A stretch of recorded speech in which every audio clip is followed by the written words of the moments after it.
నమస్తే. Welcome to political bridge. Chandrababu Naidu గారు అధికారంలోకి రాగానే ఈ మేధావి ముసుగులేసుకున్న మహా మేధావులందరూ ఇప్పుడు క్యూ కడుతున్నారు. వీళ్ళు మన ఆంధ్రప్రదేశ్ రాజకీయాల్ని భ్రష్టు పట్టించడానికి రెడీ అయ్యారు.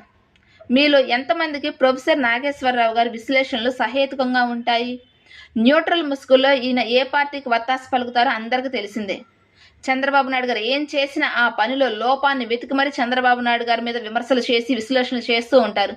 ఎంతటి విద్వేషం నింపుకున్నారు చంద్రబాబు నాయుడు గారి మీద ఈయన యాక్చువల్గా తెలంగాణ వ్యక్తి కదా.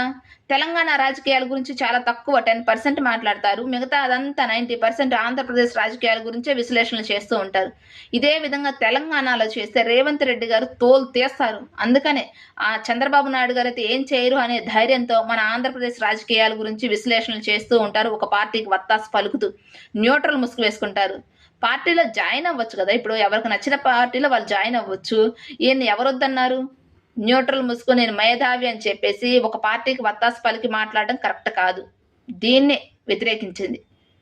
ఈయన ఇప్పుడు లోకేష్ గారిని బ్యాట్ చేయడానికి ట్రై చేస్తున్నారు. చంద్రబాబు నాయుడు గారి మీద విమర్శించిన రోజులు విమర్శించారు. ఇప్పుడు లోకేష్ గారిని టార్గెట్ చేసుకున్నారు. ఏం చెప్తున్నారంటే కల్తీ నెయ్యిలో యానిమల్ ఫ్యాట్ కలిసింది చెప్పు అని చెప్పేసి తెలుగుదేశం కార్యకర్తలు నారా లోకేష్ గారు మనుషులు నా మీద ప్రెజర్ చేస్తున్నారు, హెరాస్ చేస్తున్నారు, ఇబ్బందులు పెడుతున్నారు, నన్ను ఏడిపిస్తున్నారు. నేను లోకేష్కి మెసేజ్ చేసినా కానీ రెస్పాండ్ అవ్వలేదు లోకేష్ గారు అని చెప్పేసి లోకేష్ గారిని బ్యాట్ చేయడానికి ట్రై చేస్తున్నారు. మొన్న ఈ మధ్య ఈయనే కదా అంబటి రాంబాబు గారి ఇష్యూలో నీతి సూత్రాలు వెల్లించింది. ఏమన్నారంటే అంబటి రాంబాబు గారు 2 తిట్లు తిట్టారు, ఆ మాత్రానికే తెలుగుదేశం కార్యకర్తలు ఇంటి మీదకి వెళ్ళి దాడి చేయాలా?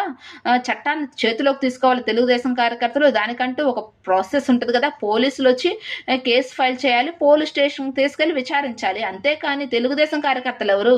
ఎందుకు కక్షపూరితంగా వ్యవహరిస్తుంది ప్రభుత్వము అని చెప్పేసి చంద్రబాబు నాయుడు గారి మీద విమర్శలు చేశారు. మరి ఈ రోజు ఈయన ఎవరో ఇబ్బంది పెడుతుంటే వెళ్ళి పోలీస్ స్టేషన్కి వెళ్ళి కంప్లైంట్ చేయాలి కదా. పోలీసులు పట్టించుకోకపోతే అప్పుడు లోకేష్ గారికి మెసేజ్ చేయడమో, వేరే వాళ్ళు ఎవరికైనా మెసేజ్ చేస్తే రెస్పాండ్ అవ్వలేదు అనడానికి. చెప్పడానికి నీతి సూత్రాలు చెప్తారు కానీ ఫాలో అవ్వరు.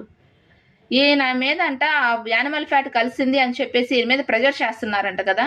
నిజంగా ఈయన చెప్తే అంత, చెప్పకపోతే అంత. ఒక పక్క సిబిఐ ఛార్జ్ షీట్లో ఆ సిట్ ఎంక్వైరీలో ఎవరు చేశారో ఆధారాలతో సహా వాళ్ళ పేర్లు, ఎంత అవినీతి జరిగింది, ఏమేమి కెమికల్స్ కలిపారు అని చెప్పేసి వాళ్ళు ఒక పక్క రిపోర్ట్ చేసి రెడీ చేసి ఉంటే నేషనల్ మీడియా కూడా దాని గురించి డిబేట్లు చేస్తుంటే ఎవరు చేశారు అనేది ప్రజలకు స్పష్టంగా తెలిసిపోతే ఈయన చెప్తే అంత, చెప్పకపోతే అంత.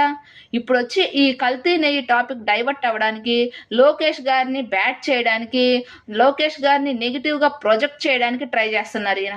నిజంగా ఎలాంటి వాళ్ళు మన రాష్ట్రంలో ఉన్నారు? ఒక